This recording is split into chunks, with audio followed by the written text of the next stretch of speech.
Hello friends, today I'll be talking on this training tutorial aspect, acute pancreatitis severity scores.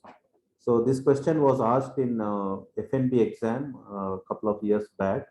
So, and pancreatitis is a sort of a standard topic that one could expect in an exam. So it's good that you have a fair understanding of different scores that are available to ascertain the severity of pancreatitis and what is the sort of take-home message that we can have as to which score is better compared to the other available ones. So I wish to acknowledge my colleague, Dr. Amrita, who helped me with the content for this talk. So when you look at the diagnosis of acute pancreatitis, so there are few elements that we need to have in mind. So any patient having abdominal pain, acute abdominal pain, with rise in serum amylase or lipase more than 3 times of upper limit and along with the CT findings. So this is the typical conundrum that one would see. So abdominal pain, rise in amylase lipase with CT findings together could establish the diagnosis of acute pancreatitis. So when you look at classification of acute pancreatitis, so this came in around 2012 as revised Atlanta classification system. So it divides into two major types. One is the interstitial edematous acute pancreatitis. So here you see in this there are two variants. So one is you have diffuse edema of the pancreas and there could be a pseudocyst formation. So this constitutes interstitial edematous acute pancreatitis. Then you have a second variant which is necrotizing acute pancreatitis where there is necrosis of different areas of the pancreas and there could be walled off necrosis. So there will be a wall that would create with a lot of necrotic material. So these are the two entities described in this classification.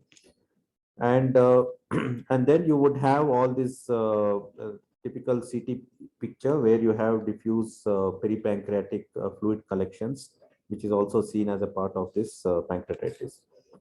So when you talk about according to severity, so this was Atlanta classification. So according to severity, you have mild acute pancreatitis. So there are three variants. So mild acute pancreatitis is a situation where there is no organ failure and there is no local or systemic complications in mild acute pancreatitis. So in moderately severe, so from clinical standpoint in ICU, the easiest way to stratify pancreatitis would be this severity. Because the Atlanta classification possibly is not something that we would adopt because that possibly involves more of radiological sort of an interpretation.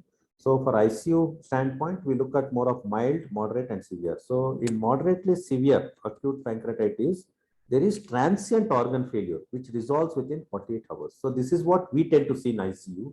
Most patients who come to ICU are in moderate severe acute pancreatitis, where organ failure may be there and we need to ascertain whether it is transient, resolving in 48. If it is not resolving, then it becomes severe acute pancreatitis. And there is local complication in moderately severe acute pancreatitis or systemic complication, but there is no persisting organ failure. That is the key difference in moderate severe acute pancreatitis. In severe acute pancreatitis, there is persistent organ failure. It can be one organ failure or multiple organ failure. So this could possibly be more pragmatic and practical approach from our clinical standpoint in ICU.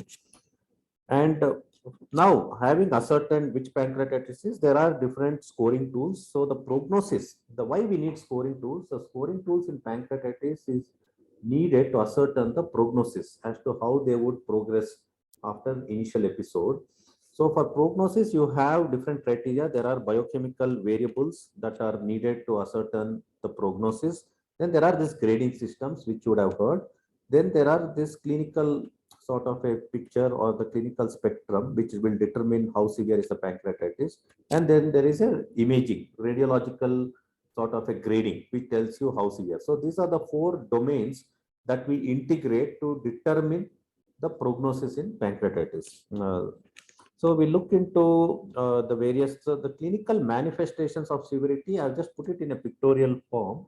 So when you look at any scoring, these are the general entities that one would take. So any age more than 55 years constitutes an important risk for severity in acute pancreatitis, or body mass index more than 30 kg per meter square has shown to worsen the outcomes.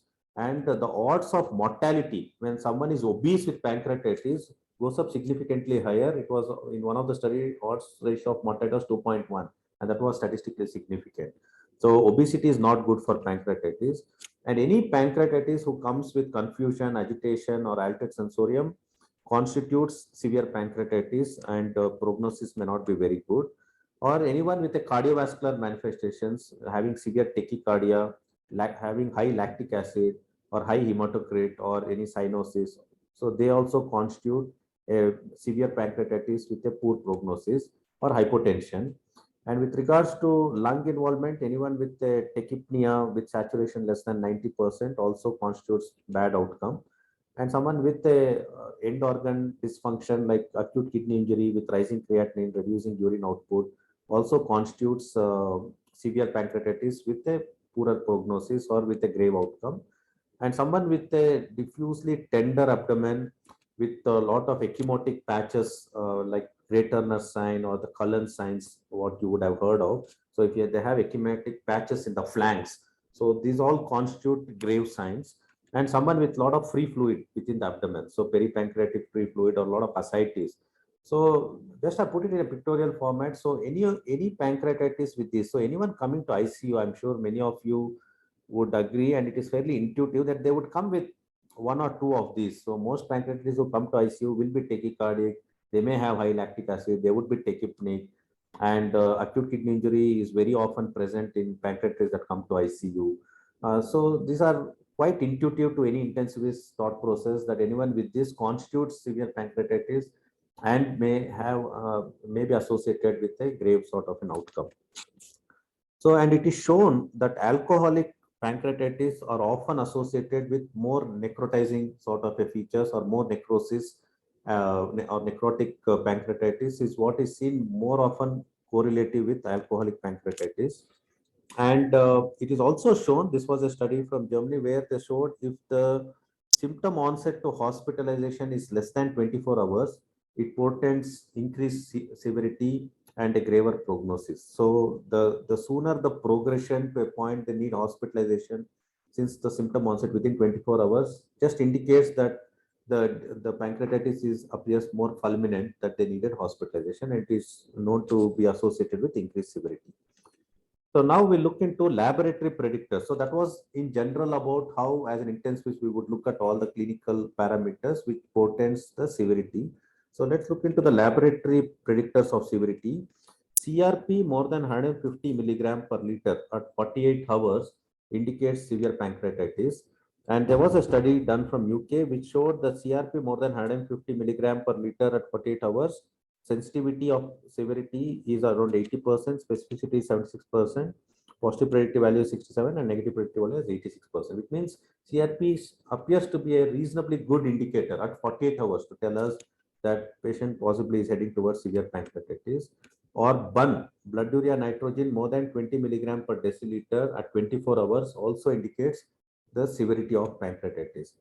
And increase in procalcitonin has shown to have 86% predictive of severe acute pancreatitis.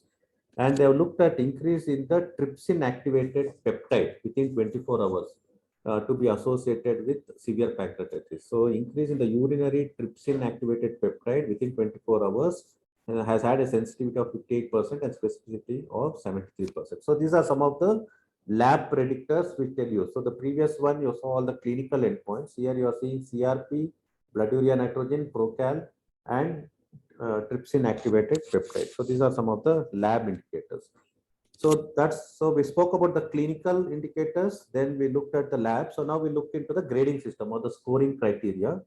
So the most popular one, as most of you would have heard since MBBS time, would be the Ranson's criteria. So the Ranson's criteria, so basically you have 11 variables in Ranson's criteria. 5 variables we look at the time of admission, and 6 variables we look at the end of 48 hours. So the on admission, we look at age more than 55 years, total count more than 16,000, and increase in the blood sugar level more than 200, increase in LDH more than 350, and increase in AST less than 250. I mean, sorry, more than 250 is meant to be. So all these are indicative at admission. After 48 hours, reduction in hematocrit more than 10%, increase in blood urea nitrogen by 5 milligram per deciliter, reduction in the serum calcium less than 8 milligram, hypoxia less than 60 millimeter mercury, and base deficit of more than 4 millimoles, and fluid sequestration of more than 6 liters. So there are 11 variables. So I believe I mean, this is difficult for any trainee to remember. So there are mnemonics. I'll show you the mnemonic. So many a times we miss out on 2, 3 variables. So nowadays we don't expect you to remember each and every variable because they're all available in apps, but you can have a mnemonic as a ready sort of a recall sort of a help for you when you have to look at it. So the limitations of Ranson's criteria is so Ranson's criteria fails to do a prediction up to 48 hours because you take set of 5 variables at admission and set of 6 variables after 48 hours. So between that, there is no way that we can predict. But although we can look everything in tandem and make some sort of an assessment. And Ranson's criteria is found to be more specific for alcohol-related pancreatitis, and it is shown to be accurate at extremes. Less than 3, if Ranson's criteria, it says that patient will survive. If it is more than 6, it will say it is death. But its ability to predict in between this appears little borderline. And if you have to look at the score related mortality, less than 3, the mortality is 1%. As I said, less than 3, everyone survives. 3 to 4, the mortality is attributed as 15%. 5 to 6, it's 40%. More than 6, it's attributed as 100%. So this is the sort of a mortality correlation with the score. So for someone to remember Ranson criteria, this is the mnemonic. So even my trainees felt that remembering this may be difficult. So GA law is the mnemonic you can remember, and Calvin and Hobbes, so C and Hobbes. So GLR, glucose, age, LDH, and AST, and WBC, and C and Hobbes is calcium, hematocrit, oxygen, base deficit, and blood urea nitrogen, and sequestration. So if you believe that you have to remember this, you can keep this mnemonic in mind. So that's about the Ranson's criteria. So then this Glasgow or Imrie's criteria came. So if you look at Glasgow or Imrie's criteria, it's actually no different from Ranson's. It has 9 variables, minus only 2 variables. Only thing that it has taken is albumin is taken into consideration in Glasgow. So if you look at the criteria, the first 5 criteria are very similar to Ranson's, but some of the values are different. Age more than 55 is the same. Total count there was more than 14. Here is more than 15. Blood sugar more than 180. LDH there it was more than 300. Here it's more than 600. AST was more than 250. Here it's more than 200. So there's only mild tweaking in the numbers, but otherwise the first 5 criteria are similar. Even the other 4 criteria also are similar, except that sequestration is not there, base deficit is not there. Only albumin they have taken. So blood urea more than 96 milligram per deciliter, hypocalcemia, PaO2 less than 60, and only they have taken albumin is the only addition which is different to Ranson. Serum albumin less than 3.2 milligram per deciliter. More than 2 indicates severe acute pancreatitis. And Glasgow is not really popular because it is flawed. It has a flawed with high false positive rate. So Glasgow, pretty much you can just remember the name. We don't expect you to apply this in practical thing because it doesn't seem to fare well when compared to other scoring tools. So Ranson's you can still remember. So the limitations of Ranson's and Glasgow is they tend to determine early complications and risk of death, but there is no way that these criteria are helpful in determining the progression of the necrosis, how the necrosis is progressing, and monitoring of this necrosis cannot happen with these criteria.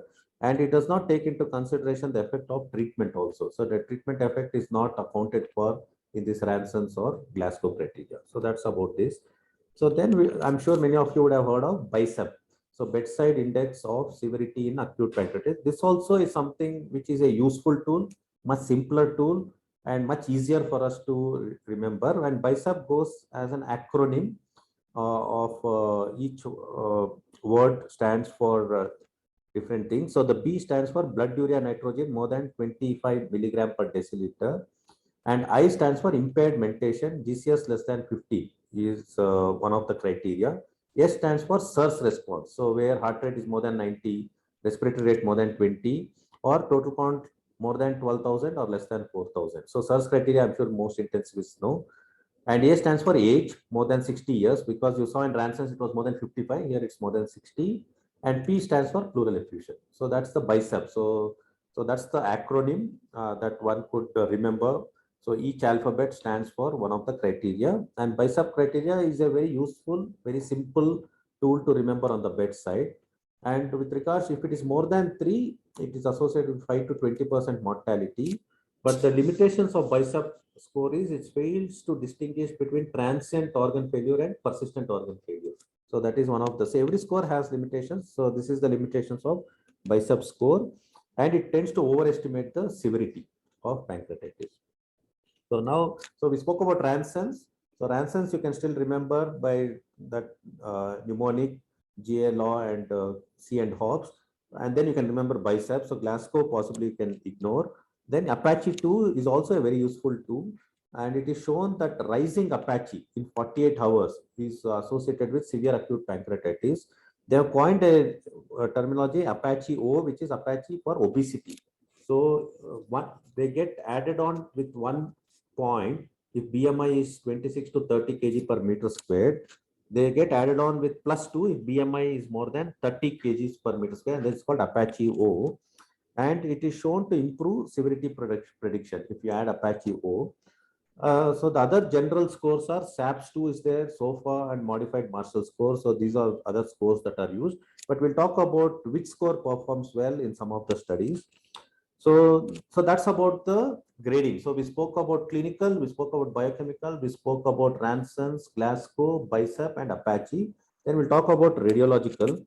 So the radiological tests are indicated in after 72 hours of treatment generally, and otherwise, if there is any acute change in the clinical condition, one could contemplate on doing imaging.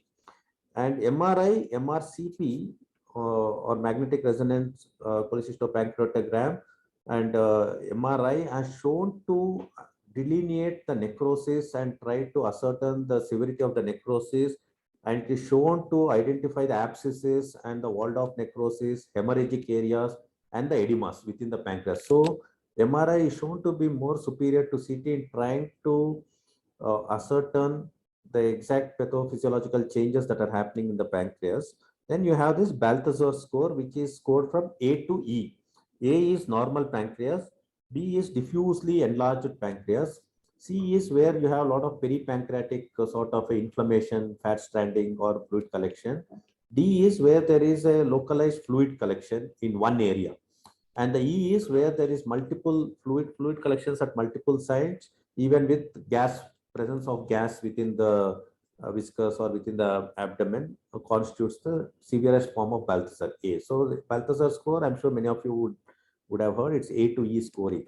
But now we have moved away from Balthazar score to modified CT severity index, where predominantly one looks at the necrosis. So neonecrosis is 0, less than 30% necrosis is quantified as severity of 2, and 30 to 50% necrosis is quantified as 4, and more than 50% necrosis is quantified as 6. So this is the sort of scores that nowadays many people adopt because of its ability to predict the severity in a much better way. And we'll look into the studies that have looked at it. So this is some of the radiological grading that is currently available. Balthazar is a more common, and modified CT severity. There are a lot of other grading tools within radiologically. There is something called pancreatic size index. Then there's something called mesenteric edema and peritoneal fluid score, which is called MOP score. Then there is extra pancreatic score. Then there is extra pancreatic inflammation on CT called EPIC score. Then you have modified CT severity. So this is little more popular, modified CT severity index and MR severity index. So modified CT severity index seems to perform well in ascertaining the severity of pancreatitis based on the necrosis, basically. So let us look into the predictive ability of different scores. Now we have looked at grading system, biochemical grading systems, clinical grading systems. We have looked at the scores. We have looked at radiology. We need to see which performs better for any pancreatitis to determine the prognosis. So this is a study which came, which looked into comparison. So when you look at Apache 2 score of more than 8, so it had a sensitivity of 65 to 83, specificity of 77 to 91. And if you see, positive predictive value was very low and negative predictive is 86 to 99. If you look at Ranson's criteria, sensitivity was better than Apache, specificity was around the same, and negative predictive value was much better. So it performed reasonably well. So that's why I said Ranson's is still here to stay, because it seems to perform well when compared with a lot of other tests. They looked at CRP more than 150 milligram per deciliter, and that also performed well. 86% sensitivity, 87 specificity, 75 and 93%. And they looked at hematocrit more than 44. Sensitivity was very poor, but positive predictive value was 93%. And they looked at CT severity index more than 4. So it had a reasonably good negative predictive value and average positive predictive value. So this is one of the study which showed how different scores perform and compare with each other. So this was another study which came in 2013 in pancreas. So here they look bicep performed better than Ranson's for determining severity of acute pancreatitis, and mortality prediction also seemed to be little better with bicep when compared to Ranson's in this particular study. So that's why bicep became very popular, more popular than Ranson's, possibly based out of this study, which showed it had a better ability to predict mortality. Because if you see, bicep had 46.2% positive predictive as compared to Ranson's, it was only 5.3. Okay, so this was another study which compared these two. But the very good study, very robust study, which compared good all the scoring tools came from India actually, and this came in 2018. So here they have compared Ranson's, Bicep, Apache, and modified. And if you see, Ranson seems to have performed better. If you take the weighted average of the scores, so Ranson's tended to perform better than Bicep, Apache, and modified CT severity. And they looked at organ failure. Even here, Ranson's, this is a weighted average. Ranson's appeared better than Bicep, Apache. And they looked at ICU admission. Even Ranson's performed better with regards to weighted average. And modified severity. See here, they've compared with modified CT severity. This is the criteria for modified CT severity, which takes basically into account the areas of necrosis and the extra pancreatic fluid collections. So as you see the below, modified CT severity of 0 to 2 is mild, 4 to 6 is moderate, and 8 to 10 is severe pancreatitis. But when they looked at area under curve, so the modified CT severity index had a much better area under curve for determining severe acute pancreatitis, had a much better area under curve for determining necrosis and organ failure. So that's why modified CT severity index is here to stay. And Apache 2 also performed better with regards to severity, ascertaining the severity of acute pancreatitis and organ failure. And Apache 2 sensitivity also was very good with to determine necrosis, organ failure, and ICU admission. And the negative predictive value of Apache 2 also was good for necrosis, organ failure, and ICU admission. So this comprehensive study, which compared Ranson's, modified CT severity, Bicep, and Apache. So when they looked at the area under curve, Apache seemed to have performed better along with modified CT severity index. But Ranson's also is here to stay along with Apache. So the conclusions we can derive after going through the whole evidence and through all the scoring systems is there is no single biochemical indicator which is better than the clinical examination. Or I showed you the diagram with all the clinical endpoints. So clinical vigilant clinical examination and looking at the trends is very important in pancreatitis to see how organ dysfunction is progressing. So no single biochemical indicator. And this is the case in any ICU situations. We don't rely on one single clinical indicator. It's rather integration of the investigative tests along with the clinical examination. And early prognostic assessment depends on repeated clinical examination to see how the organ dysfunction is progressing, along with possibly Apache 2 and modified CT severity index or imaging. So together, so repeated clinical examination, Apache score, Ranson's or Biceps, any of them, along with imaging. These three become the paramount importance in determining the progress. It is not one item. So the bottom line for all the trainees is, we cannot say Ranson's is superior, Bicep is superior, I'll only look at Bicep, I'll only look at CRP, I'll only look at LDH or any of those. So repeated clinical examination along with one of the score, take Ranson's, Bicep or Apache. But if you have to vouch for the evidence that is available, area under curve seem to favor Apache, with modified CT severity index seem to fare better in determining the prognosis of a patient with severe pancreatitis. But the goal is to identify patients who need ICU admission or ICU or HQ admission to prevent the progression of organ dysfunction. And even if there is a transient organ dysfunction, try to reverse the organ dysfunction should be the key goal in pancreatitis. So if you remember this aspect in pancreatitis, we could be doing much justice to the care of acute severe pancreatitis. So thank you one and all. So I would end with this beautiful quote by Thomas Huxley: try to learn something about everything and everything about something. So thank you one and all.